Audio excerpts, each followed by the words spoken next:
Je suis une tueuse à gages. Fauchée et en pleine poisse.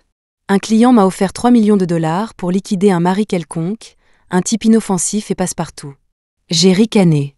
Juste un pauvre mari? Du gâteau. Mais ensuite, je me suis infiltrée dans la cave de la cible.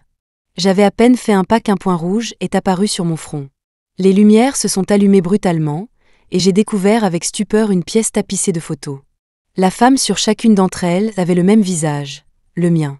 Avant que je puisse réagir, le bruit de pas lents a résonné depuis l'escalier. Mon instinct m'a fait pivoter vers un homme en robe de chambre de soie grise, qui se tenait en haut des marches, un chat blanc et pelucheux dans les bras. Le chat laissa échapper un bâillement alangui, ses yeux d'un bleu transparent, les mêmes que ceux de son maître, plongés dans les miens. Ce visage. Mes yeux se sont écarquillés d'incrédulité. Mon voisin de palier, celui de mon minuscule appartement, était le propriétaire de cette villa de plus de 700 mètres carrés? Et toutes ces soirées passées entassées dans mon studio de 20 mètres carrés à regarder des films d'horreur? Je me souvenais encore de son air embarrassé quand il avait frappé à ma porte. Il m'avait dit que ses plombs avaient sauté en plein milieu d'un film d'épouvante et qu'il était terrifié. Il voulait le finir chez moi. Je n'avais rien soupçonné. Je lui avais même proposé de jeter un œil à son installation électrique après le film. Même si je suis une tueuse, je ne peux m'empêcher d'éprouver un sentiment protecteur et un peu de pitié pour un type aussi doux et inoffensif. Et puis, il faut dire que cet homme était canon. Le genre de mec qui se ferait draguer par tout le monde s'il se promenait dans notre rue malfamée, le genre condamné à rester cloîtré chez lui, un veuf timide et sans défense. Tu penses à un moyen de t'échapper? Les lèvres de Pierre s'étirèrent en un sourire glacial. Dommage. Il n'y a qu'une seule porte. J'allais te laisser vivre quand tu as mis un pied dans la villa. Mais il a fallu que tu trouves cette pièce et que tu vois son visage. Maintenant, je ne peux plus te laisser partir. Avec un sifflement, une fléchette tranquillisante jaillit de l'ombre, si rapide qu'une personne normale n'aurait pas eu le temps de réagir. Mais je suis la tueuse numéro 1 du dark web. La prime sur ma tête est astronomique. J'ai esquivé la fléchette en un éclair, pris quelques foulées d'élan et foncé droit sur Pierre. Pierre avait si longtemps joué le mari effacé qu'il portait toujours des lunettes sans monture sur son nez aquilin. La nuit, sans elle, ses yeux perçants et étirés révélaient toute leur froideur. Seule une légère marque rouge de chaque côté de son nez trahissait la différence entre ces deux facettes. Pierre resta parfaitement calme alors que je lui faisais face, une lueur de mépris traversant même son regard. Miaou. Le chat dans ses bras poussa un cri comme s'il était surpris et sauta gracieusement à terre. Nos regards se sont croisés. J'ai plissé les yeux, mes lèvres s'entr'ouvrant pour laisser échapper un sifflement strident qui a résonné comme un coup de tonnerre dans la pièce silencieuse. Au même moment, j'ai senti quelque chose se presser contre mon ventre, suivi d'un bruit sourd. Un pistolet avec silencieux. J'ai haussé un sourcil en voyant le front de Pierre se plisser de douleur. Ses yeux étaient glacials, tandis que je lui attrapais le bras pour le tordre dans son dos. Son dos dessinait une courbe nette et puissante. Ses longs cheveux noirs et soyeux, déployés en toile d'araignée, semblaient prêts à tout dévorer. Une large tache de sang imbiba la soie de sa robe de chambre au niveau de l'omoplate, comme l'aile brisée d'un papillon. Je n'avais pas l'intention de mettre fin à ces jours tout de suite. J'ai eu un petit rire, faisant lentement glisser le poignet qui tenait l'arme le long de sa colonne vertébrale. « Tue-moi, et tu ne sortiras pas d'ici non plus. » Pierre lécha ses lèvres rougies, sa voix tremblant légèrement sous l'effet de la douleur, mais il resta calme. « Combien t'a offert celui qui t'a engagé ?» J'ai répondu, 3 millions. de dollars. Pierre a dit, je peux te donner 10 millions de dollars. Concluons un marché. Dans la cave vivement éclairée, je me tenais les bras croisés, étudiant les photos sur les murs et un grand cabinet de curiosités, haut comme 2 hommes, au centre. Il était rempli d'objets que je ne reconnaissais absolument pas. Une fleur, un manchon de gobelet en carton, un câble de chargeur et un gant en cuir. Quant aux photos, comme je sors rarement, les arrière-plans étaient presque toujours les mêmes, mon salon et ma chambre. À en juger par les angles, elles avaient été prises avec des micro-caméras.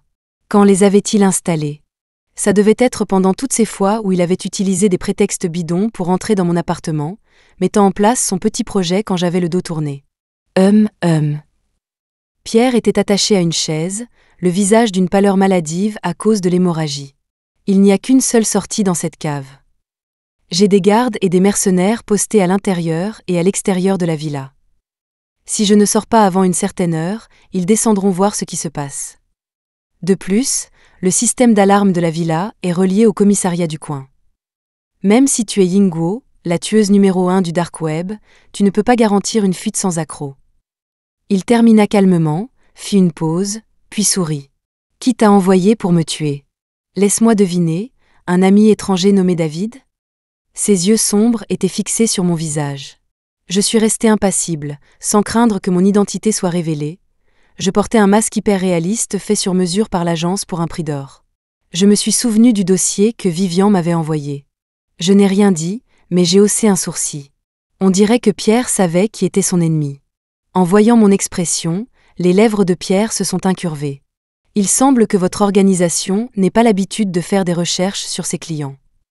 Ce n'est pas très professionnel. Mais c'est aussi pour ça que nous pouvons collaborer. J'ai fait claquer ma langue, m'appuyant des hanches contre la table derrière moi, et j'ai dit d'un ton détendu, « Monsieur Pierre, je n'ai encore accepté aucune coopération. » Pierre a penché la tête et a souri. Si votre organisation s'était renseignée sur David, vous auriez découvert qu'il est en fuite, d'Angleterre jusqu'en France. Il est probablement planqué dans un appartement miteux et paumé en ce moment même, rêvant que vous me liquidiez. Et ce n'est pas tout, sous le pseudonyme de David, il a aussi accumulé plus d'1 million de dettes de jeu en Californie. Pour être honnête avec toi, c'est mon demi-frère. À la mort de mon père, il ne lui a laissé qu'un fonds en fiducie. Ça ne lui a pas suffi, alors il est revenu de l'étranger pour essayer de monter les gens contre moi et de se battre pour l'héritage.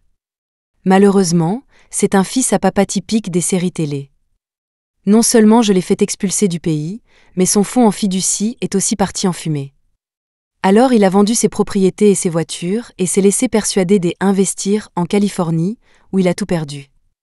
On dirait qu'il essaie de tenter le tout pour le tout maintenant. D'abord, il engage votre organisation pour me tuer. Je n'ai pas de testament, donc l'entreprise sombrera dans le chaos. C'est là qu'il pourra débarquer, prendre le contrôle, puis utiliser mon héritage pour payer vos honoraires. Quant à toi, mademoiselle Yingguo. Pierre dit doucement, toute cette mise en scène a besoin d'un bouc émissaire, n'est-ce pas? Il est déjà venu dans cette villa. Bien qu'il ne connaisse pas les détails de la sécurité, je lui ai mentionné une fois que toute la villa utilise l'imagerie thermique. Mes données biométriques sont programmées comme le plus haut niveau de commande.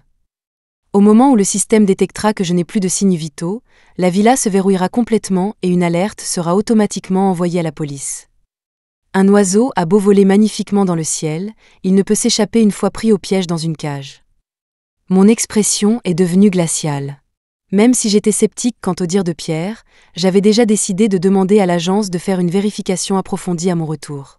Si ce que Pierre disait était un mensonge, mais qu'il pouvait réellement cracher 10 millions de dollars, ça ne me dérangerait pas de l'aider à transformer ce mensonge en vérité. Ne me parlez pas d'intégrité. L'intégrité, c'est pour les gens qui ont une conscience. Je suis une tueuse, nous n'en avons pas. Disons que je suis née pour ce genre de boulot. On peut dire que je suis un modèle pour la profession. Bien sûr, si ce que Pierre disait était vrai, et que David avait osé jouer avec le dark web et essayer de me piéger, je le transformerais personnellement en passoire. Alors, mademoiselle Yingguo, intéressée par un partenariat? Le regard de Pierre se posa sur moi, une légère pointe de sourire dans ses yeux sombres. Mais je connaissais incroyablement bien ce regard. C'était le même qu'il avait quand il se pointait chez moi en chemise blanche et tablier rose pour me faire à manger. Cette allure de mari doux et inoffensif, personne ne croirait jamais que c'était un rôle. Pierre a promis de me donner 10 millions de dollars pour me retourner contre David et le tuer, et au passage, je devais récupérer un dossier qu'il détenait. J'ai besoin de temps pour y réfléchir. J'ai tapoté la table du bout des doigts, sans accepter trop vite. Pierre a souri. Bien sûr. Disons 3 jours. 3 jours, c'était assez de temps pour que mon organisation et moi enquêtions en profondeur sur le passé de David. Marché conclu. Cette fois, j'ai accepté sans hésiter et, de bonne humeur, je me suis penché près de Pierre. Les traits de l'homme étaient d'une beauté saisissante sous la lumière crue des néons. Ses cils épais étaient baissés, et ses yeux sombres étaient comme des serpents venimeux cachés dans l'ombre. Monsieur Pierre. Je me suis approché de plus en plus près de lui, nos corps se frôlant presque. L'expression de Pierre n'a pas changé, mais avec mes sens aiguisés de tueuse, j'ai décelé une lueur meurtrière dans ses yeux. J'ai hâte de collaborer avec vous. J'ai souri d'un air narquois, tendant la main pour le détacher, tout en jouant nonchalamment avec le pistolet que je lui avais pris. Maintenant, si vous aviez l'amabilité de me raccompagner, monsieur Pierre. Comme Pierre l'avait dit, une fois sorti de la cave, le salon de la villa était déjà rempli de gardes du corps armé. Le point rouge familier s'est posé sur mon front, et je n'étais pas assez naïve pour croire qu'il s'agissait cette fois d'un simple tranquillisant. J'ai penché la tête, la moitié de mon visage plongé dans l'ombre. Pierre laissa échapper un grognement sourd, sentant le canon du pistolet dans son dos remonter jusqu'à la blessure par balle sur son omoplate. La douleur fulgurante de la pression sur la plaie lui monta au cerveau, et du sang frais suinta de la blessure séchée. Pierre a dit « Baissez vos armes. Je raccompagne mademoiselle Yinguo. » Les gardes du corps m'ont observé avec méfiance, abaissant lentement leurs armes. J'ai utilisé le pistolet pour presser Pierre pendant que nous quittions la villa. La voiture que Vivian avait envoyée pour me récupérer attendait au portail. Le vent de la nuit soulevait les longs cheveux de Pierre. Sous le lampadaire, sa silhouette grande et élancée n'était qu'un trait fin, son visage d'une pâleur de mort, tel un fantôme errant. J'ai encore fait claquer ma langue intérieurement, un sourire aux lèvres. À plus tard, monsieur Pierre. Puis je l'ai repoussé et j'ai sauté sur la banquette arrière de la voiture. Le chauffeur à l'avant n'a pas dit un mot et a rapidement démarré en trombe, laissant un nuage de gaz d'échappement derrière lui. Monsieur Pierre. Des gardes du corps et des mercenaires sont sortis en courant de l'ombre. Pierre a baissé les yeux, a fléchi son bras engourdi et raide, et a dit froidement « Appelez le médecin et faites-le venir à domicile. » Aussi, demandez à quelqu'un d'enquêter sur le dark web et sur Yinguo. Je veux leur dossier complet. Et envoyez quelques hommes de plus pour suivre Stella Chen. S'il lui arrive quoi que ce soit, vous pourrez tous faire vos valises pour un congé en Afrique. Oui, monsieur. Les gardes du corps et les mercenaires se sont tenus dans un silence de mort, regardant leur employeur retourner à la villa dans le vent froid de la nuit avant de se disperser pour exécuter ses ordres. Pendant ce temps, dans la voiture, j'écoutais l'audio synchronisé provenant de mon oreillette, haussant un sourcil nonchalamment et croisant les jambes. S'il te plaît, Yinguo, arrête de sourire comme ça. Tu as l'air sinistre. Le chauffeur a parlé lentement, me regardant dans le rétroviseur.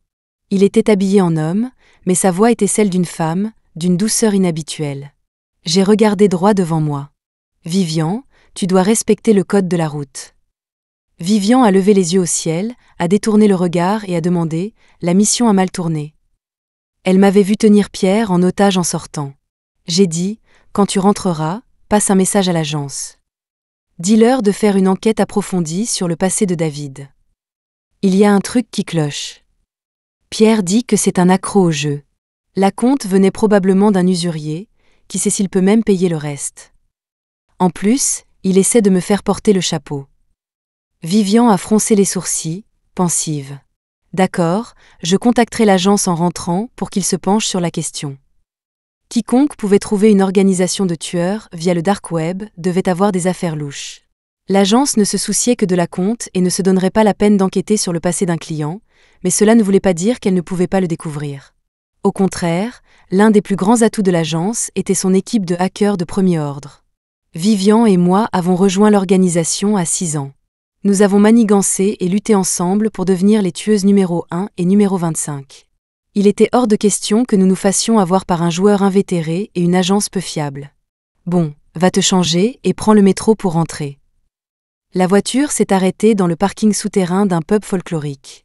Vivian m'a chassé sans un second regard. C'était notre planque, à Vivian et à moi, et aussi mon lieu de travail officiel sur le papier. Dans l'organisation, j'étais la tueuse numéro 1 fauchée. En réalité, j'étais juste fauchée tout court et je trime comme une dingue. Même si les performances de Vivian n'égalaient pas les miennes, elle était douée en bourse et possédait de nombreuses propriétés.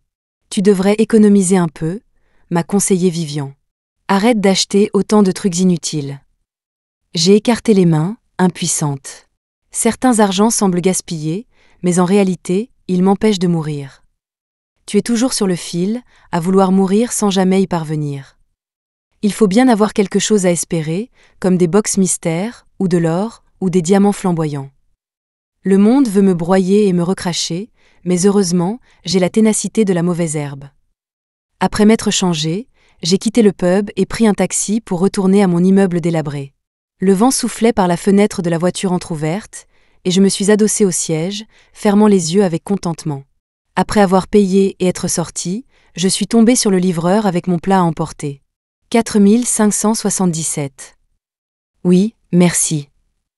Le barbecue grésillant à l'intérieur du sac orange vif était bien emballé, mais l'arôme fumé et gras parvenait tout de même à s'échapper. Tu rentres juste du travail. Une voix douce et familière s'est fait entendre derrière moi. Mon cœur, inexplicablement, a raté un battement à ce son. Mon expression a changé plusieurs fois avant que je ne me retourne avec un sourire. Pierre, qu'est-ce que tu fais en bas si tard? Pierre se tenait devant l'entrée de l'immeuble, la lumière automatique du hall jetant une lueur chaude. Il avait enfilé des vêtements d'intérieur confortables, sans aucun signe de blessure à l'épaule. Le chat blanc et pelucheux était niché dans ses bras, et les lunettes sans monture étaient de retour sur son nez. Il a souri timidement. Pompon voulait sortir jouer, alors je l'ai descendu pour une petite promenade. Pompon était le chat dans ses bras. Je me suis approchée et j'ai gratté sous le menton de Pompon. Le chat a renversé la tête en arrière de plaisir, ronronnant du fond de sa gorge. « Tu manges quoi ?» a demandé Pierre. J'ai dit « un barbecue ». Juste un barbecue ? C'est peut-être un peu trop gras et difficile à digérer le soir. Pierre a remonté ses lunettes et a souri. J'ai des nouilles à la maison. Et si je les cuisinais et que je te les apportais ? J'ai faim de refuser. Oh non, c'est trop de dérangement pour toi. Ce n'est pas un problème. Une fois que je suis sortie me promener, je n'arrive plus à me rendormir de toute façon. Ses longs doigts ont frôlé les miens alors qu'il caressait la fourrure douce du chat, puis se sont rapidement retirés. Pierre a dit « Et puis, tu m'as aidé à changer mon ampoule l'autre jour ». Il faisait référence au lendemain du jour où il avait utilisé la panne de courant comme excuse pour regarder un film d'horreur avec moi sur mon canapé. Je revenais de l'orphelinat, j'avais acheté une ampoule en bas, frappé à sa porte et j'étais entré pour remplacer celle qui était grillée. D'accord alors. J'ai souri faiblement et j'ai ouvert la porte principale. Merci d'avance. Pierre m'a suivi dans les escaliers. La montée des 6 étages était remplie des odeurs de cuisine des autres appartements. Pierre et moi vivions l'un en face de l'autre. Alors que je tournais la clé dans ma serrure, je me suis soudainement retournée pour regarder le chat dans ses bras et j'ai dit avec un grand sourire « Pompon, tu veux venir jouer chez moi ?» La porte entr'ouverte révélait un appartement sombre. Les yeux bleus et clairs de Pompon reflétaient mon visage souriant sans la moindre trace de malice. Un air d'excuse a traversé le visage de Pierre. Pompon est fatigué. Peut-être une autre fois. Il n'allait pas laisser Pompon interrompre le monde privé qui appartenait à lui et à Stella. Pompon a laissé échapper un « miaou » interrogateur. Quel dommage. J'ai tapoté la petite tête de Pompon. Bon, la prochaine fois alors. Sur ce, j'ai fait un signe de tête à Pierre et j'ai fermé la porte. Normalement, j'aurais immédiatement allumé les lumières et me serais effondré sur le canapé. Mais maintenant, après avoir enfilé mes pantoufles et posé le plat à emporter sur la table à manger, j'ai commencé à scanner la pièce, essayant de deviner où Pierre aurait pu cacher les caméras. Si j'étais un pervers. Je suis entré dans la salle de bain et j'ai tâté sous le pommeau de douche. Rien. Peut-être que Pierre n'était pas aussi pervers que moi. Après une douche rapide, j'ai enfilé une robe nuisette. Comme Pierre n'était pas encore arrivé, j'ai éteint les lumières et j'ai commencé à fouiller mon appartement. J'ai fini par trouver 12 micro-caméras. Juste autour du canapé où je m'affale habituellement, il y en avait 4 ou 5 sous différents angles. Toc, toc. On a frappé de l'autre côté de la porte blindée. La voix claire et douce de Pierre semblait un peu déformée à travers le métal lourd. C'est moi. J'ai jeté un coup d'œil aux emplacements des caméras cachées dans la pièce sombre, puis j'ai appuyé sur l'interrupteur mural et j'ai ouvert la porte. Quand la lumière s'est déversée, le souffle de Pierre s'est coupé un instant. J'ai souri. Entre donc. Je venais de prendre ma douche et je n'avais pas encore séché mes cheveux, trop occupée à chercher des caméras. Mes cheveux sombres et humides étaient drapés sur mon dos, et quelques gouttes d'eau avaient trempé un petit morceau de tissu à ma taille. Le regard de Pierre, profond et intense, s'est posé sur le bas de mon dos. La lumière du plafonnier se reflétait sur ses lunettes, et profitant du fait que j'avais le dos tourné, il a dévisagé ouvertement. Je me suis assise à la table à manger, où une cocotte en terre sombre reposait sur un dessous de plat. J'ai utilisé le bouillon que j'ai fait ce matin pour cuire quelques nouilles. Goûte-les. Sa cascade de cheveux l'ont été attachés en une queue de cheval basse. Pierre portait un simple t-shirt blanc et un tablier rose à froufrou bien serré autour de sa taille, la faisant paraître incroyablement fine. Quand il se penchait pour servir les nouilles, on pouvait deviner le contour de sa poitrine musclée, mais cela disparaissait dès qu'il se redressait, ne laissant que son attitude douce et attentive. Il a posé le bol de nouilles fumant devant moi. Je n'ai pas bougé. Appuyant mon menton sur ma main, j'ai demandé « On est voisins depuis si longtemps, et je ne t'ai jamais posé de questions sur ta famille. Quand tu as emménagé, j'ai entendu Madame Sun du rez-de-chaussée dire que tu étais veuf. » Oui.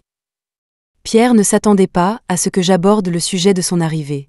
Ses cils l'ont battu, et son petit doigt a inconsciemment tracé la surface de la table. « Tu peux me parler de ta femme. » Pierre a levé les yeux, son regard se posant sur mon visage. « Tu devrais d'abord sécher tes cheveux, sinon tu vas attraper froid. » Il s'est dirigé vers la salle de bain comme s'il était chez lui, a trouvé le sèche-cheveux, l'a branché et s'est tenu derrière moi, soulevant mes cheveux.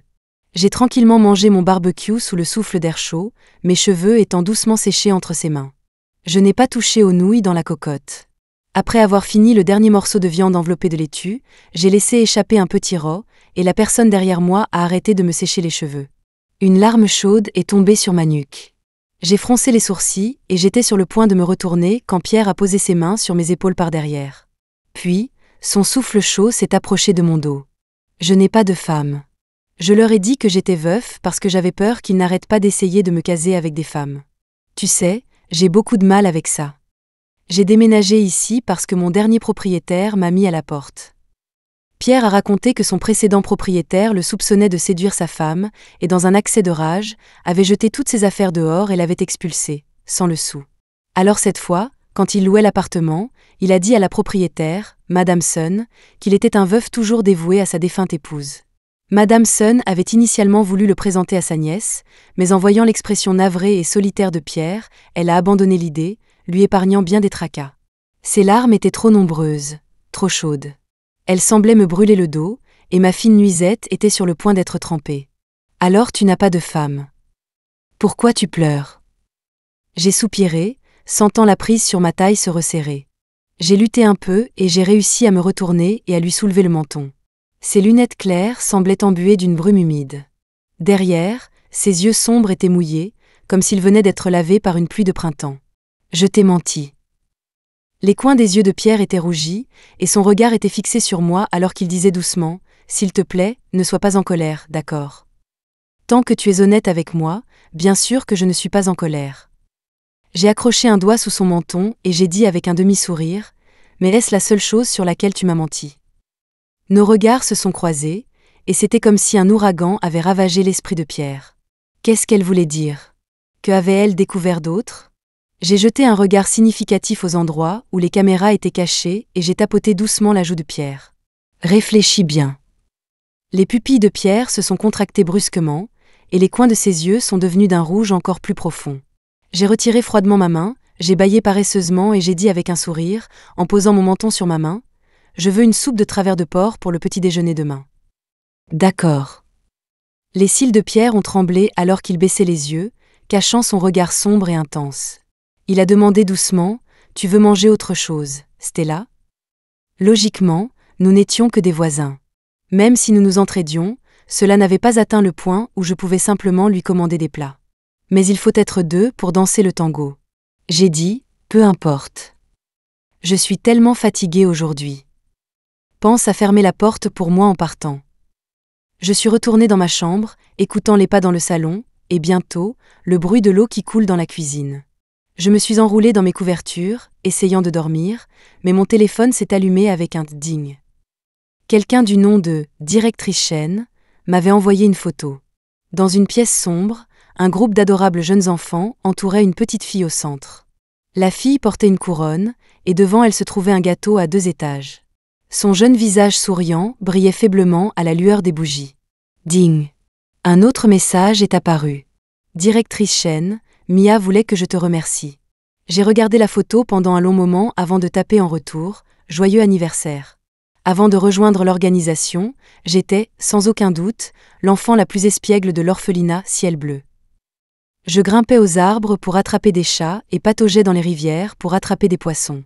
À un âge où les garçons jouaient encore avec la boue, je les y envoyais déjà à coups de pied. Un par un, les enfants allaient pleurer auprès de la directrice Chen.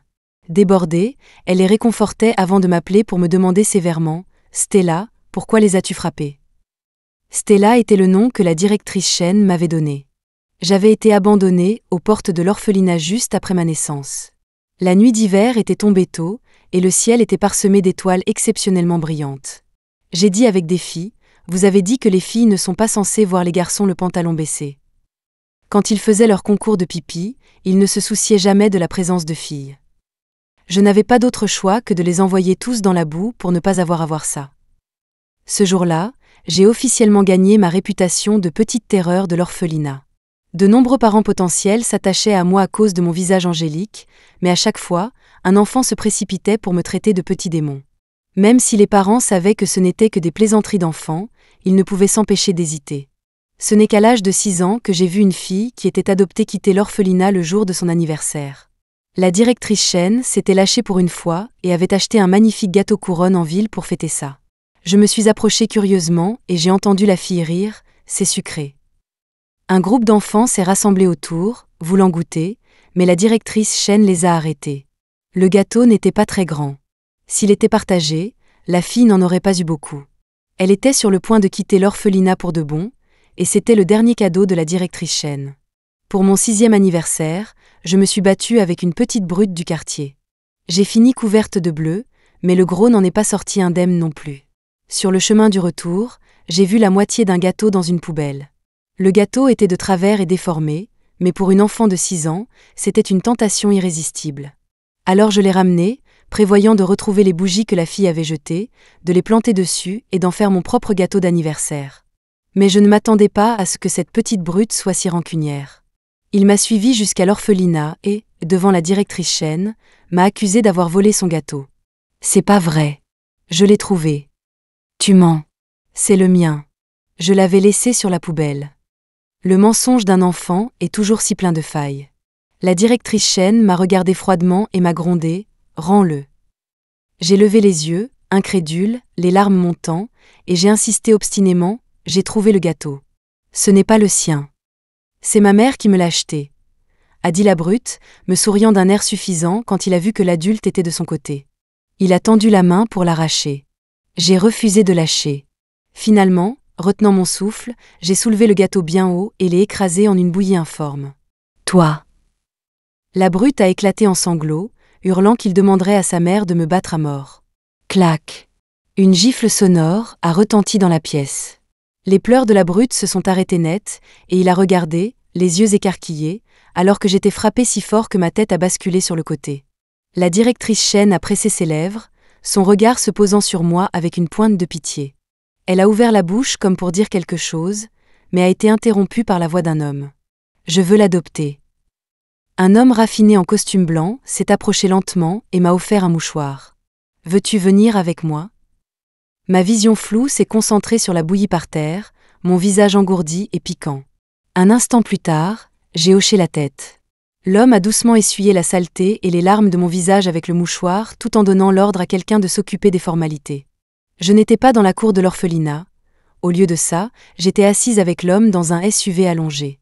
La personne qui m'a adoptée était le chef de l'organisation de tueurs, un bel homme de 40 ans nommé Monsieur Wen. Après avoir rejoint l'organisation, ma vie est devenue un cycle sans fin d'entraînement, et j'ai perdu tout contact avec l'orphelinat. Ce n'est qu'à mes 18 ans, lorsque je pouvais accepter des missions de manière indépendante, que j'ai demandé à Vivian de rapporter ma première commission à l'orphelinat. Vivian a parlé à la directrice Chen de mon offre de devenir marraine et lui a donné mes coordonnées. En dehors des vœux de politesse pour les fêtes, nous n'échangions que de brefs messages comme celui de ce soir. J'ai pris une profonde inspiration, me tournant et me retournant dans mon lit, incapable de dormir. J'ai envoyé un texto à Vivian. « Tu dors ?» Vivian, oui. Moi, l'agence a déjà trouvé quelque chose ? Vivian, ça fait moins de 4 heures qu'on s'est quittés, et ce n'est pas une affaire urgente. Les enquêteurs ne font pas d'heures sup. Moi, c'est génial. Tu fais une crise ? Moi, j'ai juste l'impression que je ne peux plus paresser. Vivian m'a spammé avec quelques émojis de chats brandissant des couteaux. Moi, au boulot. Vivian a levé les yeux au ciel et m'a transféré l'adresse de David depuis ses messages. Je me suis précipitée hors du lit, je me suis habillée, j'ai réservé un vol pour la Floride et j'ai quitté l'appartement en pleine nuit. Au même moment, Pierre, dans l'appartement d'en face, était également réveillé. Il était assis sur le canapé moelleux, ses lunettes jetées négligemment sur la table basse. Ses cils épais cachaient l'émotion dans ses yeux, et il se rongeait anxieusement les ongles. Les vêtements d'intérieur fins qu'il portait étaient tachés de sang sur l'épaule gauche, là où les points de suture de l'extraction de la balle s'étaient rouverts. Qu'est-ce que Stella voulait dire par là? Savait-elle? L'endroit qu'elle regardait. L'ordinateur sur la table basse était éteint. Si quelqu'un l'avait allumé à ce moment-là, il aurait vu ma silhouette clignoter sur l'écran, suivi du bruit d'une porte qui se ferme. BZZ, BZZ. Le téléphone a vibré sur le canapé. Pierre l'a ignoré, ses yeux sombres fixant le vide de l'ordinateur. Mais la personne qui appelait était insistante, comme si c'était quelque chose d'important. À la 4e tentative, l'appel a finalement été décroché. Allô? Monsieur, mademoiselle Chen vient de partir. Nous l'avons perdu. En un instant, les longs doigts agrippant le téléphone se sont resserrés. Pierre a jeté un coup d'œil à l'ordinateur, l'obscurité profonde en lui se propageant comme une toile d'araignée, infiniment magnifiée. Incompétent. Les lèvres du Maridou ont craché un reproche glacial. Allez la retrouver. S'il lui arrive quoi que ce soit, vous pourrez passer le reste de votre vie dans le ventre d'un lion en Afrique. Oui, monsieur. Pierre a raccroché le téléphone et a fermé les yeux comme pour calmer sa colère, sa poitrine se soulevant et s'abaissant légèrement. Un instant plus tard, il a tâtonné pour trouver ses lunettes, les a mises et a ouvert son ordinateur portable.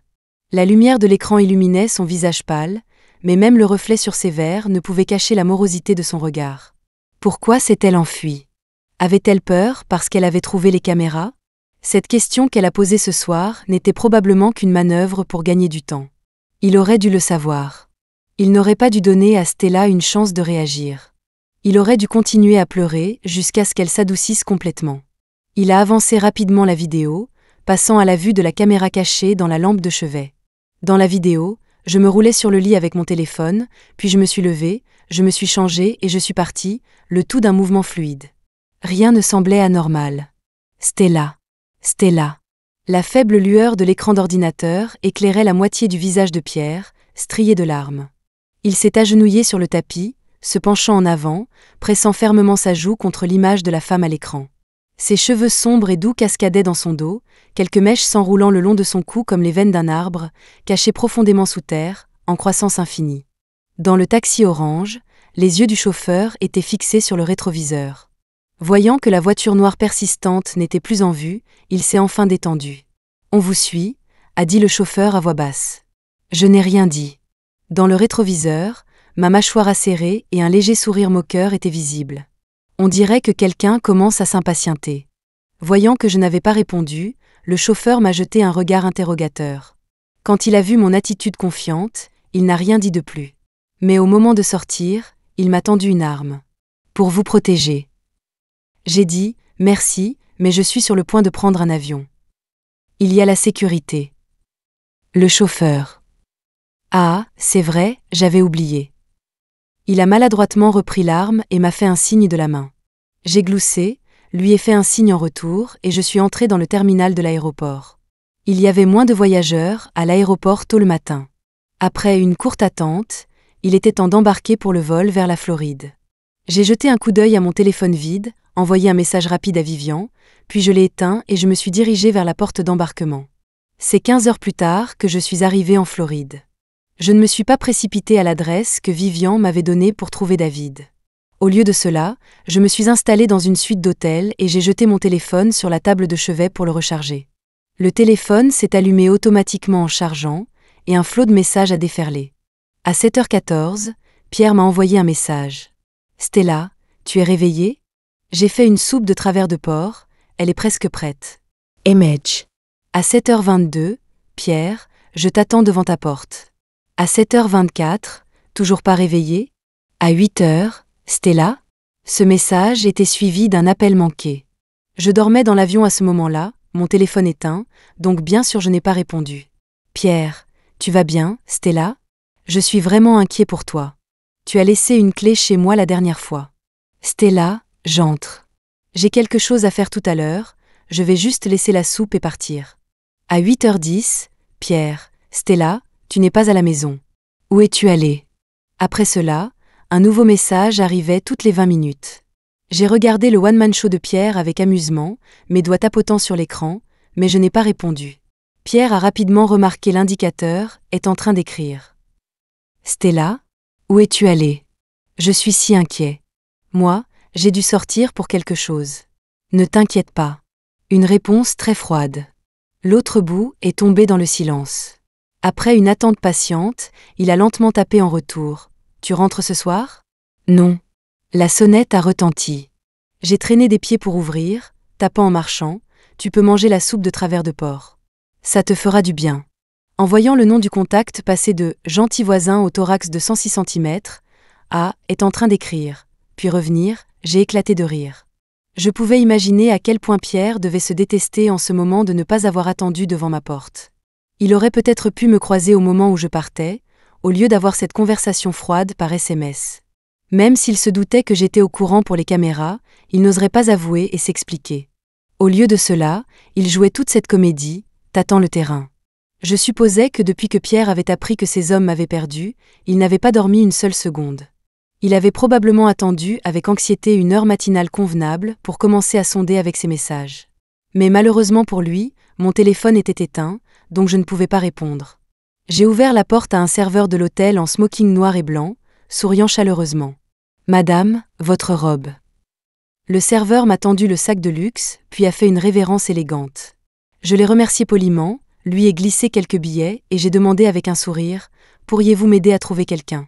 « Bien sûr, madame. » Le serveur blond aux yeux bleus a empoché le pourboire, son attitude devenant encore plus amicale. J'ai dit « S'il vous plaît, renseignez-vous sur un homme nommé David Wilson. Je veux connaître son emploi du temps pour ce soir. » « Oh, bien sûr. Je ferai de mon mieux pour vous satisfaire, mais vous savez à quel point cet endroit est grand.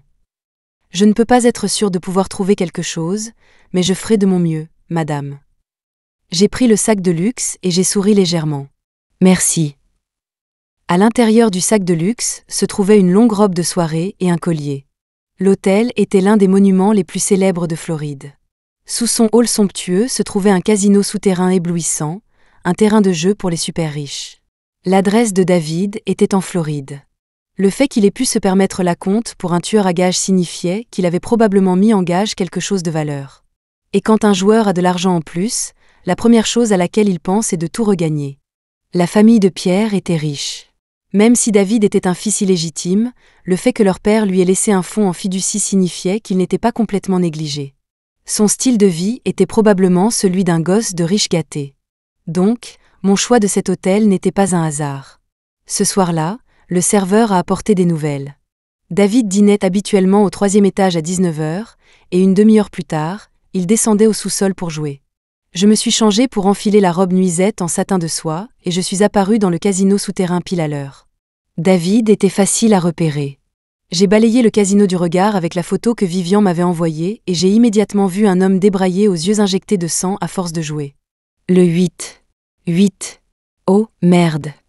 Bien que l'homme venait d'arriver, il s'est jeté dans le jeu et a rapidement perdu une grosse somme d'argent. Furieux, il a tiré sur sa cravate et a juré bruyamment. J'ai attendu patiemment.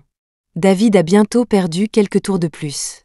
La pile de jetons à côté de lui diminuait, et son humeur devenait de plus en plus irritable. Je me suis approchée avec un verre de vin, feignant la curiosité. Que se passe-t-il ici? Vous n'avez plus beaucoup de jetons, monsieur. David m'a regardé d'un air irrité. Son regard s'est soudainement figé, un éclair d'étonnement dans ses yeux. Vous voulez parier contre moi? Lui ai-je souri, faisant sauter une poignée de jetons dans ma main comme un jouet. David a jeté un coup d'œil à ses pertes sur la table, puis à mon visage, ses yeux descendant jusqu'aux jetons dans ma main. Il a laissé échapper un rire rauque. Vous devriez savoir, une perte est une perte ici. Personne n'aura pitié de vos larmes. J'ai haussé un sourcil. Comment pouvez-vous être si sûr que je vais perdre? David a reniflé et a appelé un serveur pour installer une table privée. Il baignait dans l'environnement du casino depuis si longtemps qu'il pouvait pratiquement lire sur les visages. La femme en face de lui n'était pas une joueuse. Ses yeux n'avaient pas cette lueur de kit ou double d'une véritable accro. Elle l'avait probablement vu perdre et voulait tenter sa chance. Quelle idiote! Mais c'était une occasion parfaite de regagner tout ce qu'il avait perdu grâce à elle. On joue à quoi? Que diriez-vous d'un blackjack? Bien sûr. Je me suis assise gracieusement sur la chaise tirée par le serveur. Le lustre en cristal à 7 niveaux au-dessus de nous était éblouissant. Le croupier gardait les yeux mi-clos et un sourire aux lèvres en distribuant nos cartes. Ma chance était mauvaise. J'ai perdu dès le début. Un air de « je le savais » a traversé le visage de David, et son sourire était suffisant. La première main donne le ton pour tout le jeu, ma petite dame. N'allez pas parier votre robe plus tard. C'était du harcèlement et de la provocation pure et simple. Le croupier m'a jeté un coup d'œil. J'ai posé mon menton sur ma main, lui faisant signe de continuer à distribuer. La série de victoires de David s'est terminée au 3e tour. Une petite montagne de jetons a disparu en un éclair, et le sourire sur son visage s'est lentement figé. On dirait que la chance est de mon côté ce soir. J'ai souri et j'ai poussé tous mes jetons dans le pot. Dernière main. Tapis. Une veine palpitait sur la tempe de David. Sous les lumières, ses yeux semblaient éblouis par le luxe et l'extravagance environnant. Il a frappé la table de sa main et s'est levé, l'expression féroce. Je suis. Voyant l'homme en face de moi faire un mouvement désespéré, jouant son va-tout, mon sourire s'est encore élargi. Comme prévu, j'ai également remporté le dernier tour. Les mains de David sont retombées mollement sur ses côtés. Son front s'est plissé, et il a marmonné quelque chose dans sa barbe. Quand il m'a vu me lever, il s'est jeté en avant et a attrapé mon poignet. J'ai de l'argent. J'ai plus d'argent. Rejouons. Le groupe Yunjiang en Chine sera bientôt à moi. J'ai penché la tête d'un air désolé. Désolé, je dois aller aux toilettes. Arrachant ma main de l'emprise de fer de David, j'ai relevé l'ourlet de ma robe et je me suis dirigée vers les toilettes. Debout dans une cabine, je comptais sur ma montre quand mon téléphone a soudainement vibré avec un message de Pierre. Gentil voisin au thorax de 106 cm. Tu as fini ton travail ? Désolé, je te dérange ? Je ne le pense pas à mal, j'ai juste appris un nouveau plat et je voulais te montrer. Image. La photo était prise en plongée. Au centre se trouvait un bortsch vibrant et appétissant, mais ce qui était encore plus accrocheur était le bout d'une taille fine ceinturée par un tablier en dentelle bleue, et le reflet d'un col en V et de muscles pectoraux dans la cuillère en argent à côté de la soupe. Pierre portait un pull en tricot de couleur crème, la maille lâche offrant des aperçus alléchants du muscle maigre en dessous. Quelques mèches de ses longs cheveux tombaient sur sa poitrine, et même dans le reflet déformé, on pouvait sentir la forte et protectrice ambiance de mère poule. J'ai instinctivement penché la tête en arrière et j'ai tapé. Désolé. Désolé. Mais je suis le genre de femme qui ne peut pas dire non à une mauvaise influence. Moi, on voyait pas bien les pecs. Envoie une autre. Pour mon fond d'écran. Gentil voisin au thorax de 106 cm, image. Mais cette fois, après l'envoi de la photo, il y a eu un long silence de l'autre côté. L'homme debout dans la petite cuisine a froncé les sourcils et a ouvert la photo. Cette fois, la caméra était retournée. C'était encore plus appétissant que le bortsch. Le pull en tricot couvrait une poitrine musclée et ferme, ornée d'un téton rouge cerise. Ses clavicules étaient droites, son décolleté élégant et lisse. Ses longs cheveux étaient attachés en chignon, avec quelques mèches artistiquement lâches, la noirceur extrême de ses cheveux faisant paraître sa peau d'un blanc de neige. Ses yeux étaient brillants, avec un coin externe relevé, inoffensif. Sa mâchoire était acérée, et une paire de lunettes sans monture reposait sur son nez à l'arête haute. Il pouvait être considéré comme un chef-d'œuvre divin. Mais les juges n'ont pas donné de note. La couleur s'est lentement retirée du visage de Pierre. Ce corps et ce visage n'étaient-ils plus attrayants pour elle ? Pierre se souvenait encore du regard d'admiration dans les yeux de Stella lorsqu'ils se sont rencontrés pour la première fois dans l'escalier étroit après son emménagement. Même si elle ne le reconnaissait pas, ce regard d'admiration était identique, lui envoyant un subtil frisson d'excitation. Mais maintenant, avait-il perdu son effet ? Je n'avais pas l'intention d'ignorer le message de Pierre, mais des pas lourds, différents de ceux d'une femme, ont résonné de l'extérieur des toilettes. C'était David. Il avait trop perdu et n'avait plus rien à parier. Alors, il avait jeté son dévolu sur moi. Si je mourais, tous mes jetons lui reviendraient. Les portes des cabines ont été poussées une par une.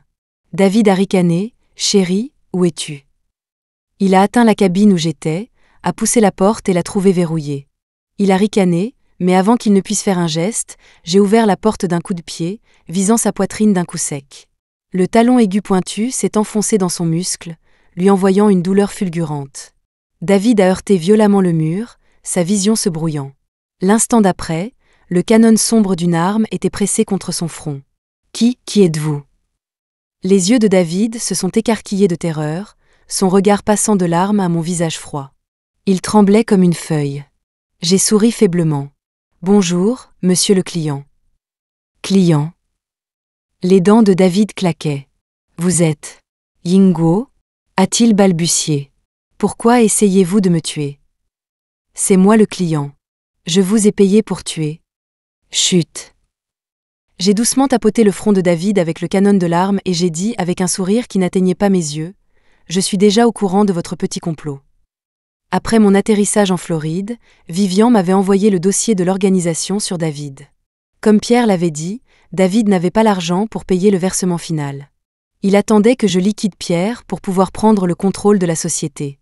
Mais ses dettes de jeu étaient si énormes que même s'il prenait le contrôle du groupe Yunjiang, il ne pourrait que les rembourser à peine, ne laissant aucun argent supplémentaire pour nos honoraires. Et le système d'imagerie thermique de la villa était réel. Au moment où je tuerais Pierre, je serais confronté à une montagne de problèmes. David savait tout cela, mais ne l'avait jamais mentionné à l'organisation. Il prévoyait clairement de me trahir. Non, vous devez vous méprendre, j'ai de l'argent, j'ai beaucoup d'argent. Les yeux de David reflétaient une terreur pure. Il sanglotait sous la menace de la mort. J'ai nonchalamment pris une photo avec mon téléphone pour la postérité et j'ai dit avec un rire impitoyable, « Dommage. Toi et Pierre êtes peut-être demi-frères, mais tu ne seras jamais aussi riche que lui. Il a dit que si je te tue, j'aurai 10 millions de dollars. Vous ne pouvez pas faire ça. Vous n'avez aucune intégrité. C'est moi qui vous ai engagé en premier. » A hurlé David, le visage devenant rouge.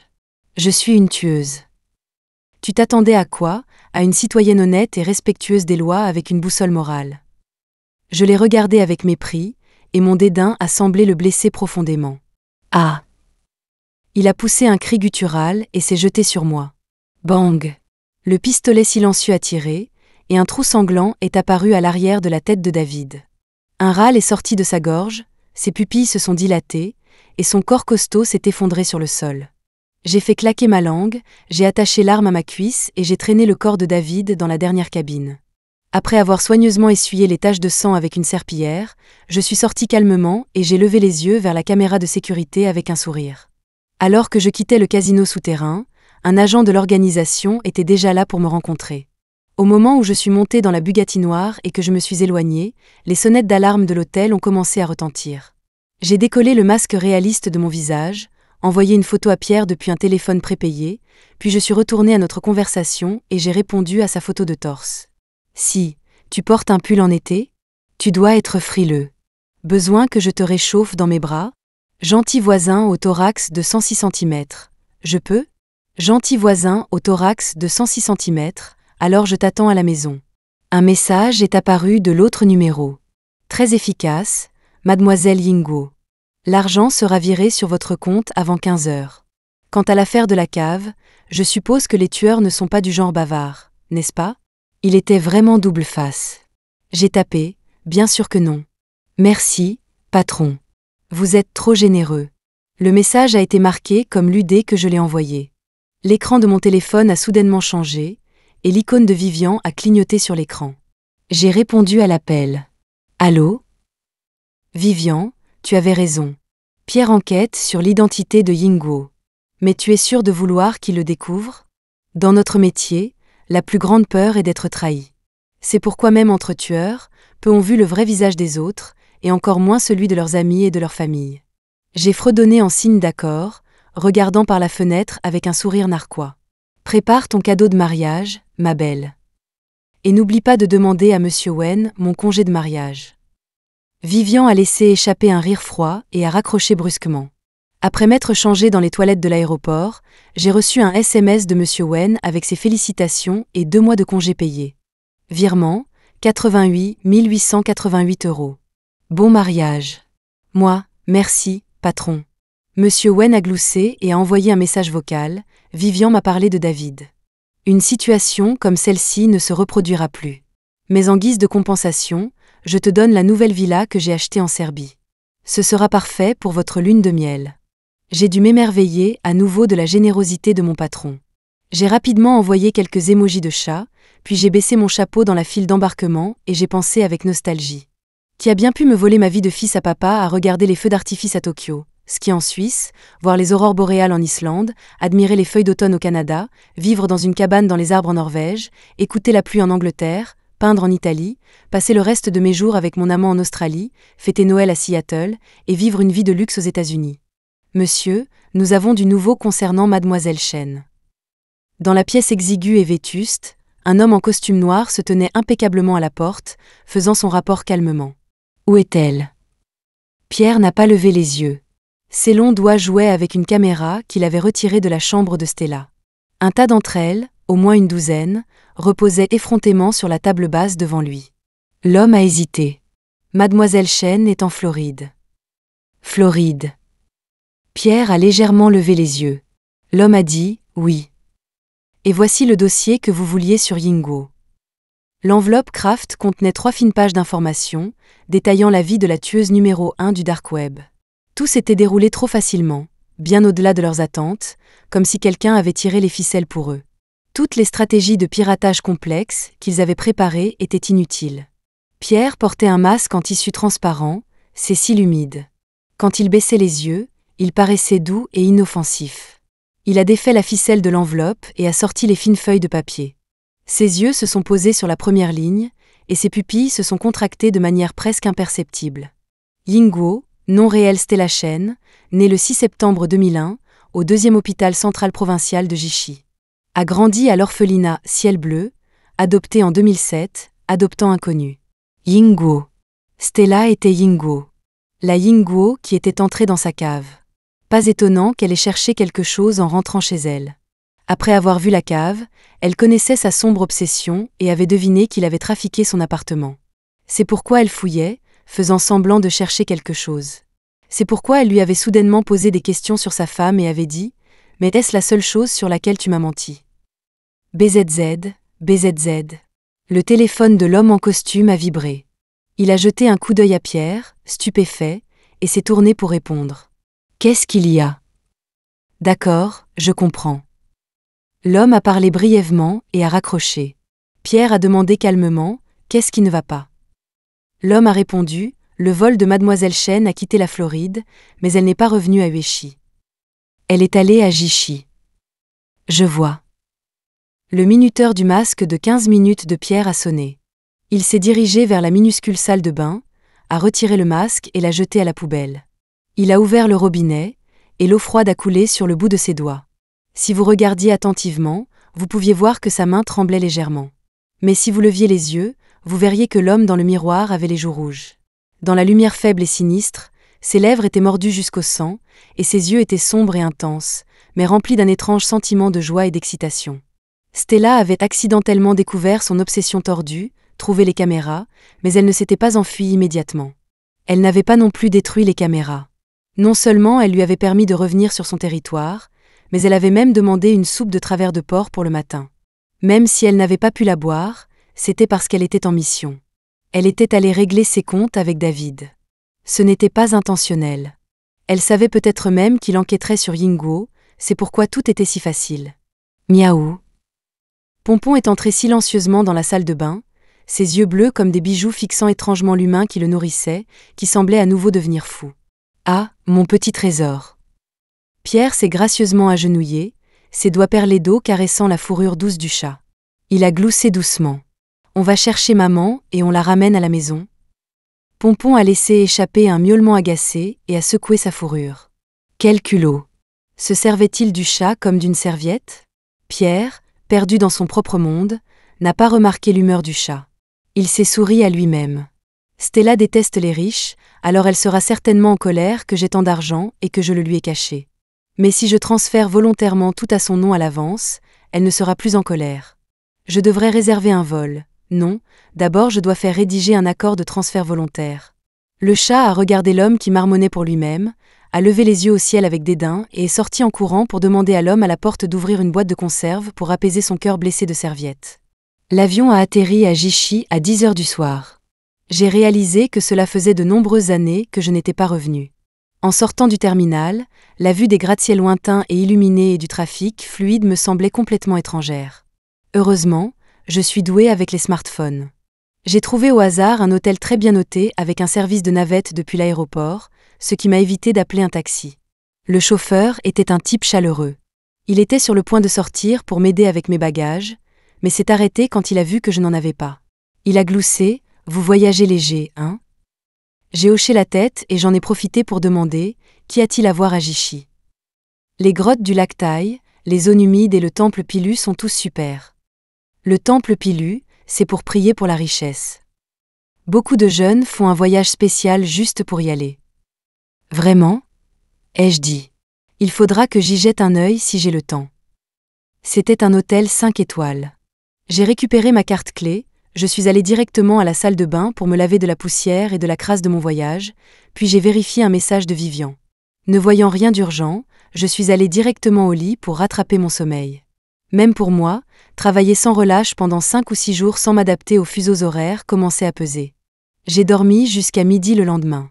Fixant la lumière du soleil qui filtrait à travers les rideaux, je me suis étirée langoureusement et j'ai roulé sur le lit un moment avant d'avoir l'énergie de répondre au message de Vivian de la nuit dernière. Vivian disait que les hommes de pierre avaient obtenu le dossier sur Yinguo et qu'ils allaient probablement bientôt découvrir ma destination. Puis, elle a envoyé un virement de 88 888 € avec la note « Tous mes vœux de bonheur ». J'ai répondu paresseusement « Merci, à toi aussi. Vivian, va te faire voir, ça ne m'intéresse pas. » Pousser ma chance plus loin mettrait à l'épreuve la patience de Vivian. Je savais quand m'arrêter, alors j'ai accepté l'argent, envoyé un emoji cœur et dansé sur le fil de ses nerfs une dernière fois. Vivian était d'assez bonne humeur pour ne pas m'insulter. Il était déjà 1h de l'après-midi quand j'ai quitté l'hôtel. Jichy, une ville du sud, donnait l'impression de marcher dans une fournaise en été. Je portais un débardeur gris, un jean déchiré et mes cheveux étaient relevés en un chignon désordonné. Je me suis présentée à l'orphelinat Ciel Bleu, avec une allure complètement décontractée. La directrice Chen poussait un enfant de 4 ou 5 ans sur une balançoire. Quand elle s'est retournée et m'a vue, elle a été clairement surprise. J'ai souri. Ça fait longtemps, madame la directrice. La directrice Chen avait l'air plus âgée que lorsque j'étais partie. Ses cheveux grisonnaient, mais étaient soigneusement peignés en arrière et maintenus par une pince noire. La chemise à manches courtes qu'elle portait était délavée par les lessives, et son dos était légèrement voûté. Elle m'a dévisagé, si longtemps que j'ai cligné des yeux, mal à l'aise. « Maman Chen, qui est cette dame ?» Une petite fille en robe jaune a timidement tiré sur les vêtements de la directrice Chen, jetant un coup d'œil curieux derrière elle pour me regarder. La directrice Chen est revenue à la réalité. C'est une grande sœur qui était ici avant. C'est aussi elle qui te parraine, Mia. Ah. C'est la sœur qui m'a acheté le gâteau ? Oui. En entendant les mots de la directrice Chen, Mia est sortie de derrière elle, n'étant plus timide, et a souri vivement. Merci, grande sœur. Le gâteau était délicieux. Il y avait de la garniture à la fraise, ma préférée. Je suis contente que tu l'aies aimée, Mia. Je me suis penchée et j'ai tapoté la tête de la petite fille. La directrice Chen a dit « Allons parler à l'intérieur ». L'orphelinat Ciel Bleu avait radicalement changé au fil des ans.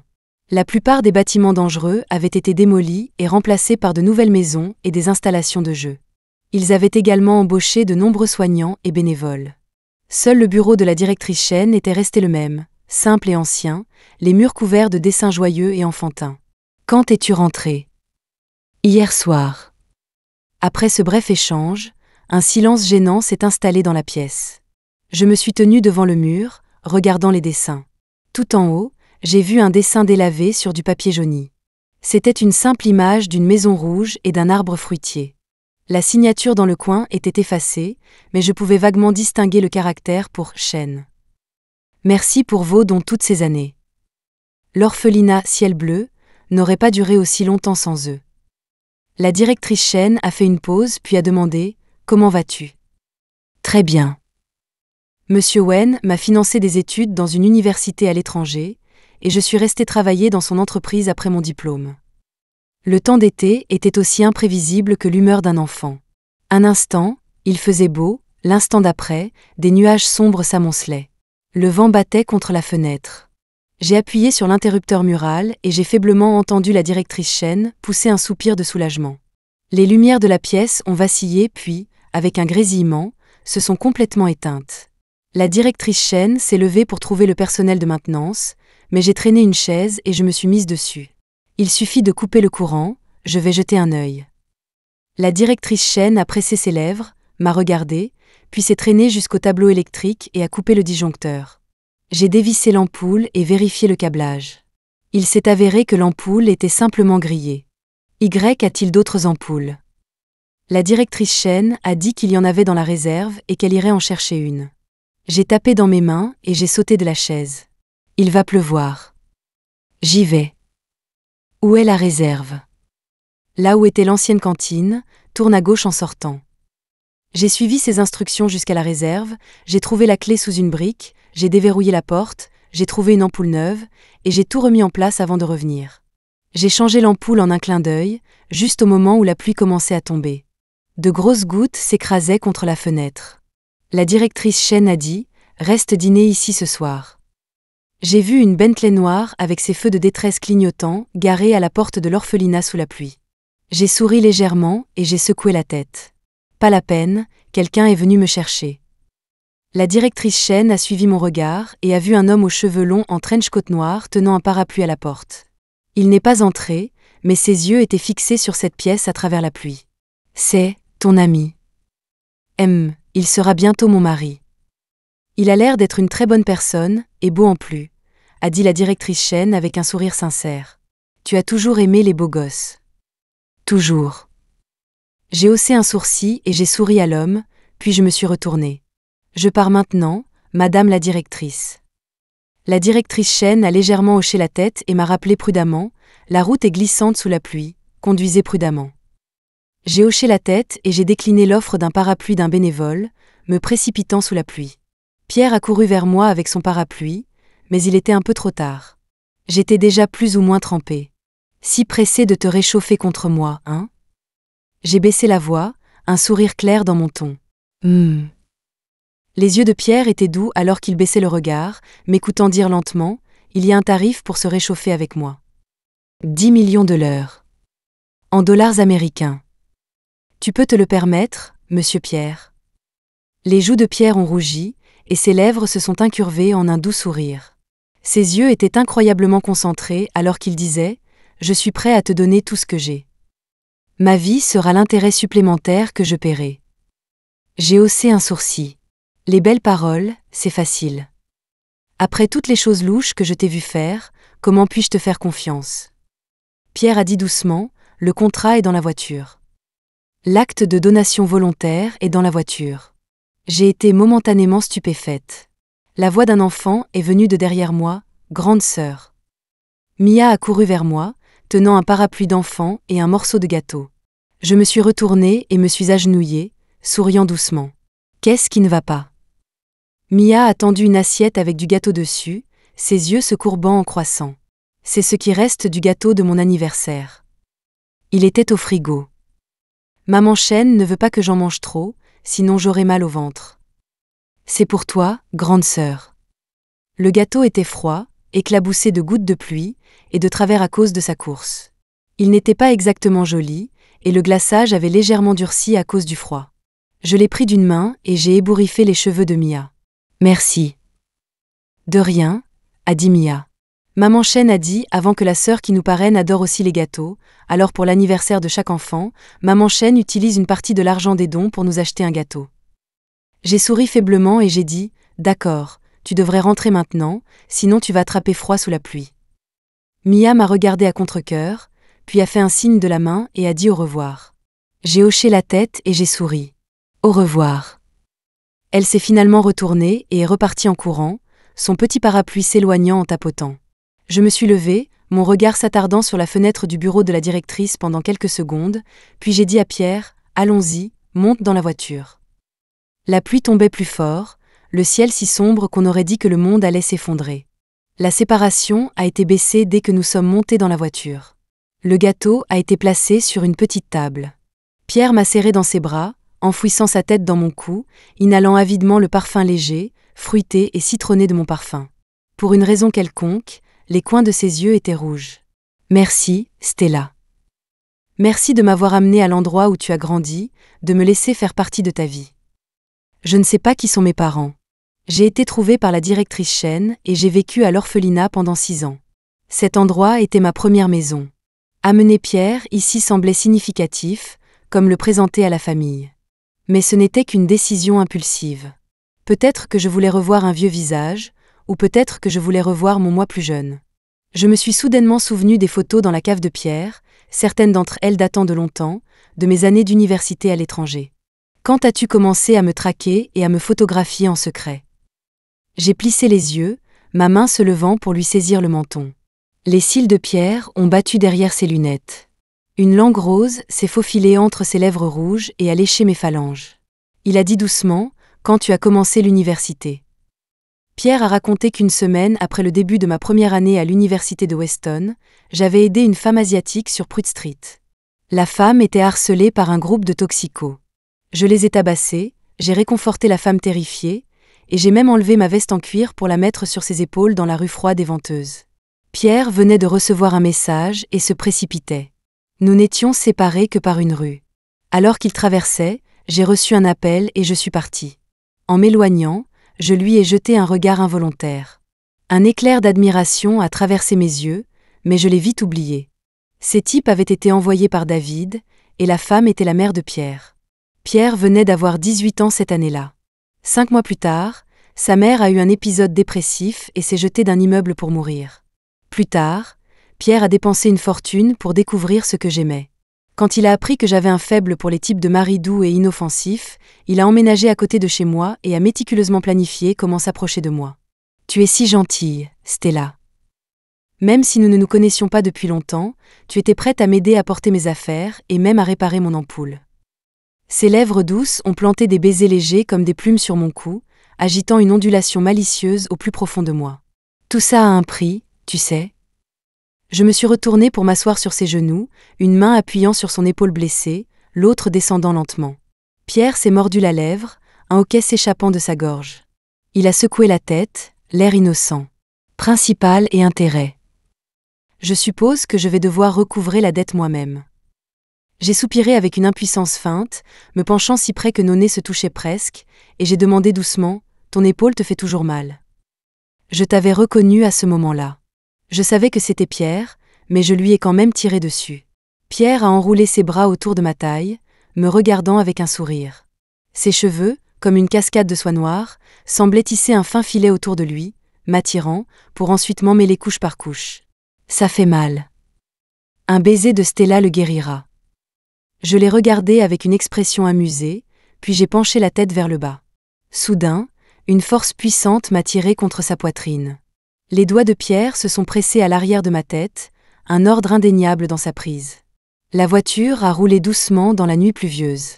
Un coup de tonnerre soudain a explosé près de mon oreille. Pierre a dit très doucement, « Tu es un clou dans mon crâne. » L'amour n'est pas une consolation. C'est un clou dans le crâne. William Carlos Williams, Patterson.